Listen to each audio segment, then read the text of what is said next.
Welcome to today's episode of the Sketch with Me series. Today I would be adding dimension to my sketch using light and shadows. And while I draw, I just want to talk very briefly because this isn't a very lengthy video. I want to talk about something that every creative person struggles with, and that is staying original and coming up with creative ideas without copying. And majority of the examples I'll be giving in this video are going to be targeted mostly at fashion designers, and most of the conversation is going to be around the fashion industry. So here's the first truth. Originality is kind of a myth.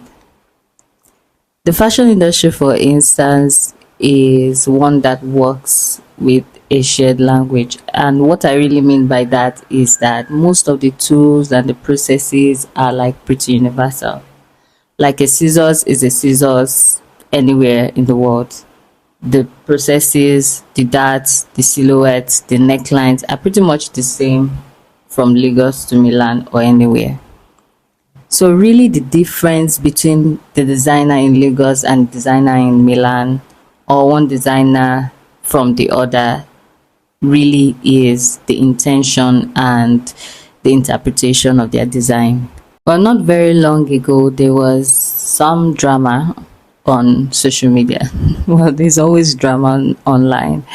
But there was this designer from another country, and I can't really remember now, but I'm going to check it and put the picture here. And I'm sure once you see the picture, you know what I'm talking about. And this designer was accused of copying a popular Nigerian designer. And of course, people were quick to call it out. But others started digging and found that the same silhouette had existed before from yet another designer. And although the original was much more minimal, while these more recent versions had, embellishments and beading, you could see clearly the personal touch of this popular Nigerian designer. So what do you think? Do you think that that was copying, or that was just evolution of that style? Well, in fashion, forms and shapes are pretty the same. The silhouette is the same. If you want to make a dress, there's just, if a number of ways a dress can be made.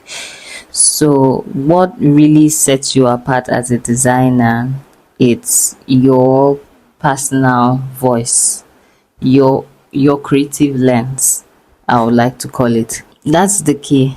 Your creative lens, how you see things differently. Think about it. Two designers can be inspired by the exact same thing.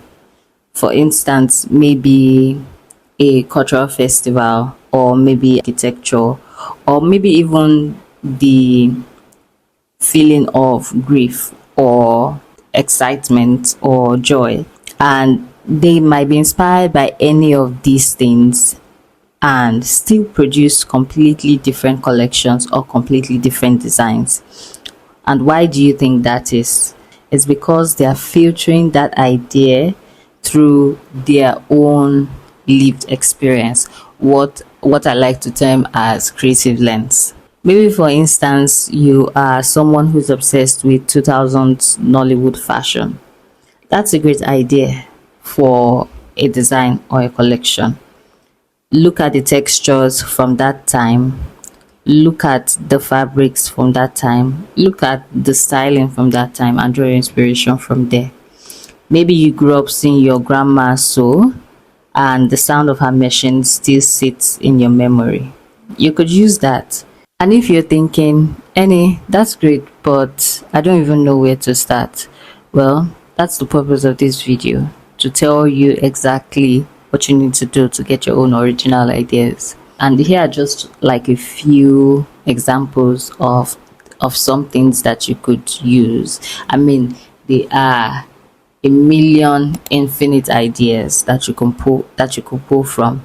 It could be a memory, or maybe a rainy day, or an emotion, a feeling, It could be architecture, it could be nature. A lot of designers pull their inspiration from nature. A lot of designers pull their inspiration from architecture and interior design. It could be anything really. Find something that is familiar to you and then flip it.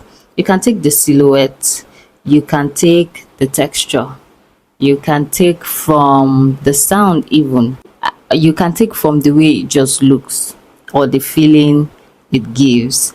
The key isn't avoiding influence, it's remixing it.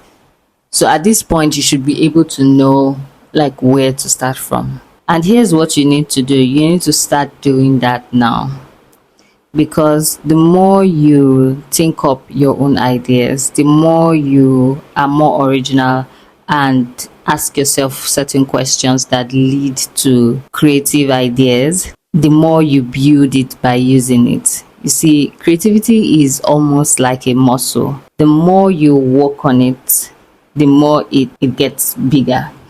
No, no, it sounds. But the more you work on a muscle, the more it gets bigger, the more it gets buffer. Creativity is similar to that. The more you put that work in, you are able to fine tune your style and your personal voice. Originality isn't the goal, but being true to yourself is what really matters.